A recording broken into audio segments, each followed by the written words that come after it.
सभी भक्तों को श्री शिवाय नमस्तुभ्यं हर हर महादेव।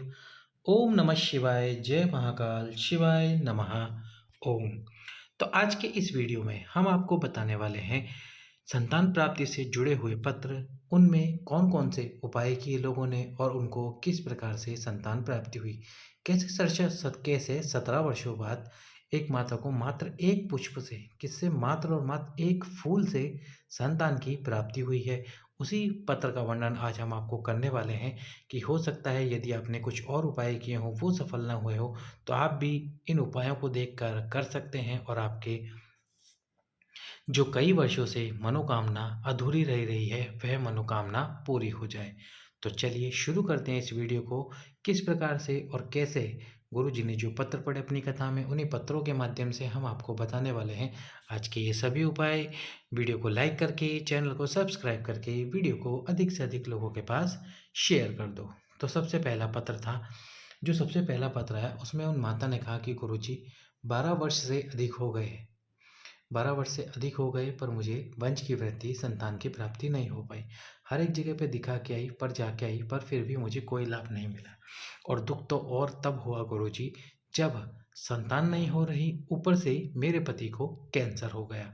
कैंसर की बीमारी हो गई और डॉक्टर ने लास्ट स्टेज का कैंसर बता दिया। एक तो संतान नहीं, ऊपर से दुख पति को कि संतान एक तो संतान नहीं, ऊपर से ये भी दुख कि पति को कैंसर हो गया। हमने इलाज कराना शुरू किया पर कोई लाभ प्राप्त नहीं हो रहा था। हमने आपके बारे में सुना कि आप शिव महापुराण की कथा बोलते हैं और कहते हैं कि जो भी व्यक्ति शिव महापुराण की कथा सुनता है, चाहे वह कथा पंडाल में सुने या फिर टीवी के सामने बैठकर सुने, अपनी मनोकामना भगवान शंकर को यदि बोलता है कथा में, तो शिव जी उनकी मनोकामना पूर्ण करते हैं। तो हम पति और पत्नी दोनों ने छत्तीसगढ़ की आपकी कथा, रायपुर की आपकी कथा हमने सुनना शुरू करा। हम कथा पंडाल में तो नहीं आ सकते थे, तो हमने टीवी के सामने ही बैठकर उस कथा को सुनना शुरू करा। कथा सुनी। कथा सुनते सुनते आपके 21 बार तुमरुकेश्वर महादेव वाले उपाय का हमें ज्ञात हुआ।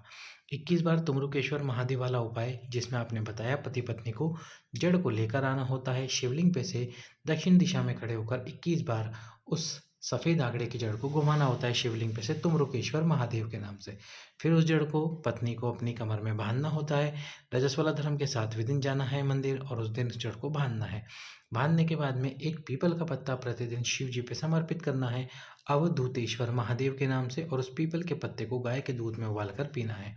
इस उपाय का वर्णन आपने किया, हमने ये उपाय किया। उपाय करते समय मैंने 2 कामनाएँ की थी। पहली कामना ये थी कि मुझे संतान प्राप्त हो जाए।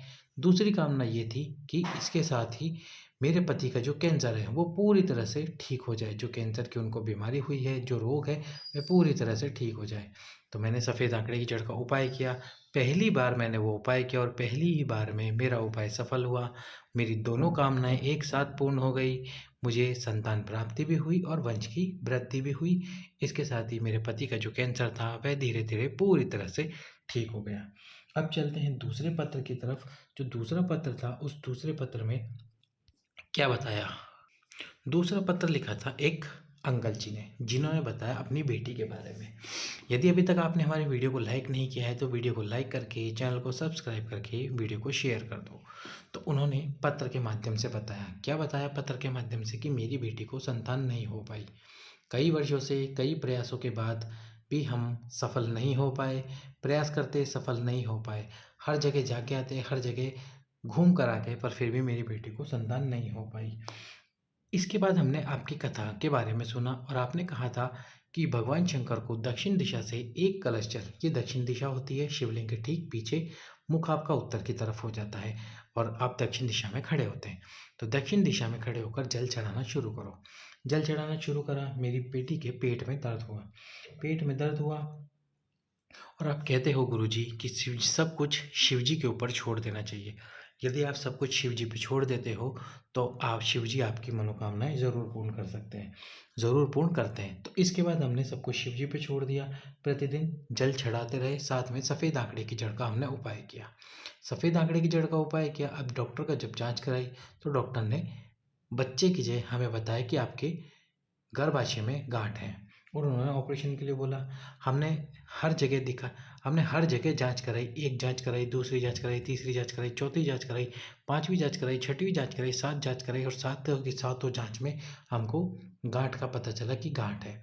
पर इसके बाद भी हमने ऑपरेशन नहीं करा, हमने केवल और केवल शिव जी पे विश्वास रखा और शिव जी पे विश्वास रख के जल समर्पित करते रहे।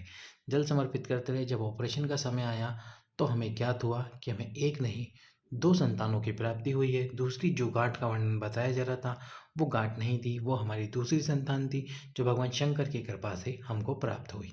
तो ये था एक और पत्र जिसको गुरुजी ने कथा में पढ़ा और कथा में पढ़कर उसका वर्णन हमने आपके सम्मुख में किया।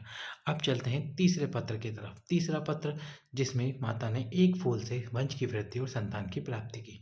कैसे किया उन्होंने ये उपाय? तो चलिए, 17 वर्ष से अधिक हो गए थे, उनको संतान प्राप्त नहीं हो रही थी। 17 वर्ष से अधिक होने के बाद उनको संतान प्राप्त नहीं हुई। तो उन्होंने सबसे पहले तो हर जगह दिखाना शुरू करा, जहाँ जहाँ वह दिखा सकती थी वहाँ वहाँ दिखाया। इसके बाद गुरु जी की कथा के बारे में ज्ञात हुआ उनको, उन्होंने गुरु जी की कथा सुनना शुरू करा। कथा सुनी और गुरु जी ने कहा कि कथा पंडाल में नहीं तो आप फिर टीवी के सम्मुख में बैठकर अपनी मनोकामना बोलो। टीवी के सामने भी बैठे तो भी उनको लाभ प्राप्त नहीं हो पाया। इसके बाद उन्होंने सफ़ेद आंकड़े की जड़ का उपाय करा। सफ़ेद आंकड़े की जड़ का उपाय भी उनका असफल हो गया। इसके बाद में पशुपतिनाथ जी का व्रत भी करा, पर उनका उपाय सफल नहीं हो पाया। ऐसे करते करते 15 से 16 वर्ष बीत गए थे। जब उन्होंने उपाय शुरू करा, इससे तो इस प्रकार उपाय करते करते 15-16 वर्ष बीत गए और उनको संतान प्राप्ति नहीं हुई। इसके बाद उन्होंने अब सोच लिया कि वह ना तो सफ़ेद आंकड़े की जड़ बांधेगी और ना ही पशुपतिनाथ जी का व्रत करेगी। केवल और केवल अब एक उपाय करेंगी, जो कि प्रदोष काल में, क्योंकि गुरुजी ने कहा कि प्रदोष काल में भगवान शंकर और माता आदि शक्ति भ्रमण पर निकलते हैं। भ्रमण पर जब वो निकलते हैं तो अपने भक्तों को, अपने जो भी उनके भक्त होते हैं उनका दुख दूर करते हैं। तो प्रदोष काल में ही हमने एक नियम बनाने का सोचा और प्रतिदिन केवल यही उपाय करने के बारे में सोचा। सबसे पहले तो प्रदोष काल में हमने एक कलश जल भगवान शंकर पे समर्पित करना शुरू करा। एक कलश जल भगवान शंकर के शिवलिंग पे समर्पित करते, बाबा भोलेनाथ के शिवलिंग पे समर्पित करते। प्रदोष काल में जब जल समर्पित कर देते तो एक सफ़ेद पुष्प लेते और उस सफ़ेद पुष्प को हम समर्पित करते माता 64 योगिनियों के स्थान पर। गुरु जी आपने अपनी कथा में बताया था कि 64 योगिनियों का जो स्थान होता है वो होता है शिवलिंग और माता अशोक सुंदरी के बीच में ये स्थान होता है। इसको खाली स्थान भी बताया था आपने। तो हमने इसी स्थान पर सफ़ेद पुष्प समर्पित करने का निर्णय बना लिया। प्रतिदिन हम इसी स्थान पर अपनी कामना बोलकर उस पुष्प को हाथ में रखकर बाबा भोलेनाथ के अपने हाथ पे रखकर शिवलिंग पे समर्पित करने से पहले पुष्प को अपने हाथ पे रखकर अपनी कामना शिव जी को बोलकर उस पुष्प को समर्पित करेंगे। तो उस पुष्प को हमने समर्पित करना शुरू करा दक्षिण दिशा से। दक्षिण दिशा में जाकर सबसे पहले जल समर्पित करके वो पुष्प हम इस खाली स्थान वाले स्थान पर समर्पित करते अपनी कामना बोलकर। माँ आद्य शक्ति का स्मरण करते, शिव जी का स्मरण करते, उसकी डंडी जहाँ पर जल बहकर नीचे गिरता है उस तरफ रखते। प्रतिदिन एक पुष्प का नियम बना लिया, सफ़ेद पुष्प, और वही पुष्प हम लेके जाते थे प्रतिदिन, जिस पुष्प को हमने पहले दिन काम में लिया था। जैसे यदि उन्होंने सफ़ेद आंकड़े के पुष्प लिया तो वही पुष्प लेके जाते थे, वही पुष्प ढूंढ कर लाते थे और उस पुष्प को समर्पित करते थे प्रत्येक दिन प्रदोष काल में। इस प्रकार से उन्होंने इस पुष्प को समर्पित करना शुरू करा और पुष्प को समर्पित करके 17 वर्षों बाद अपनी गोद बाबा भोलेनाथ की कृपा से भरी। शिव जी की कृपा हुई, एक सफ़ेद पुष्प उन्होंने प्रतिदिन समर्पित करना शुरू करा। यदि आप भी ये उपाय करना चाहते हो और प्रतिदिन आपको ये सफ़ेद पुष्प ना मिले तो जो भी आपको सफ़ेद पुष्प मिल जाए वो शिवलिंग पे जरूर समर्पित करें। प्रदोष काल में आपके ऊपर भगवान शंकर की कृपा ज़रूर होगी। केवल एक पुष्प और एक लोटा जल से हमने 17 वर्षों बाद अपनी गोद